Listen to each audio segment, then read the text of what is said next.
Assalamualaikum warahmatullahi wabarakatuh.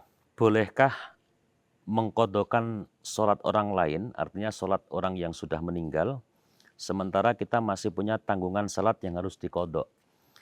Maka pertama yang harus kita bahas adalah bagaimana hukum mengqodhoi sholat si mayit. Di sini terjadi khilaf di antara ulama, sebagaimana disebutkan oleh Syekh Zainuddin Al-Malibari dalam Fathul Mu'in. Man mata wa alaihi sholatu fardin lam tuqda wa lam tufda anhu. Barang siapa orang kok meninggal, kemudian dia punya tanggungan hutang sholat fardu, maka tidak tidak wajib atau tidak diwajibkan mengqodhoi, juga tidak diwajibkan membayar fidyah. Tapi wa fi qaulin, menurut pendapat yang satunya lagi, innaha tuf'alu anhu, bahwasanya dianjurkan mengqodho untuk pendapat yang satu. Nah, inilah yang kemudian pendapat yang dianjurkan mengqodho ini adalah diambil daripada Imam Asy-Syafi'i. Bahkan di sini dikatakan wa fa'ala bi as-subki an ba'di aqaribih. Imam As-Subki melakukan mengqodhoi sholat terhadap saudara-saudara atau kerabat-kerabatnya yang telah meninggal. Artinya di sini muncul dua hukum.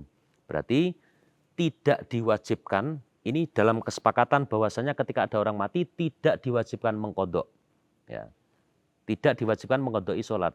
Munculnya khilaf ada dua, yaitu yang pertama mengatakan bahwasanya tidak diwajibkan mengqodho, yang kedua dianjurkan mengqodho.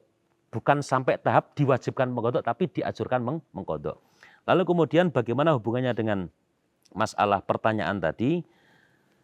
Kita harus ketahui dulu bahwasanya satu hal ketika si fulan tadi ingin mengqodhoi si mayit, sementara dia masih punya tanggungan hutang sholat sendiri yang belum diqodhoi. Ini nanti akan muncul tafsil.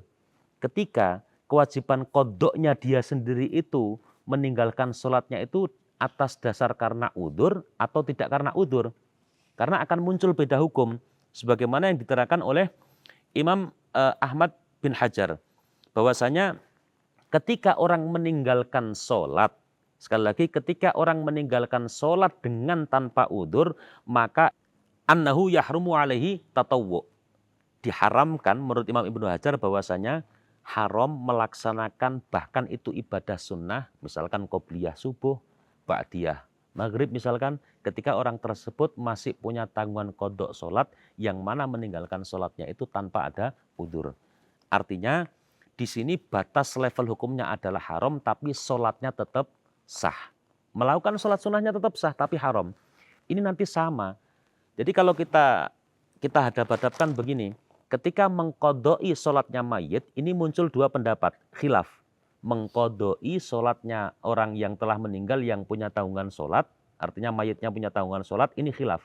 Yang satu mutlak tidak diwajibkan, tidak usah dilakukan, tidak usah difidyai. Yang satu mengatakan bahwasanya itu dianjurkan.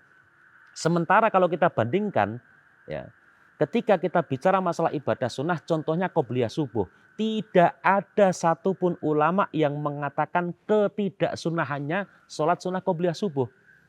Ini pun yang ulama telah sepakat hukum kesunahannya, nanti manakala orang itu dia masih punya tanggungan qodho sholat, yang mana meninggalkan sholatnya itu karena udzur, ini dianggap haram melakukannya meskipun sah. Nah, maka sama jawabannya bahwasanya ketika orang tadi yang ingin melaksanakan qodhonya sholat si mayit, kalau dia masih punya tanggungan qodho, selama qodhonya si orang tadi, artinya dia meninggalkannya karena tanpa udzur, maka haram mengqodhoi sholatnya orang lain. Tapi kalau dia meninggalkannya karena udzur, misalkan udzur contohnya begini, Anda tidur jam 11 siang, waktu zuhur masuk jam 12, dilalahnya memang saking capeknya bangun jam 4, ini kelewat, ini karena udzur. Artinya qodhonya itu tidak dosa. Nah, kalau seperti ini maka Anda boleh melakukan qodhonya orang lain, setelah itu mengqodhoi sholatnya sendiri, masih ada toleransi seperti itu. Tapi manakala qodhonya kita karena tidak ada udzur, mutlak itu hukumnya adalah haram meskipun nanti kita mengqodhoi sholat si mayit itu hukumnya sah. Wallahu a'lam bishawab. Wassalamualaikum warahmatullahi wabarakatuh.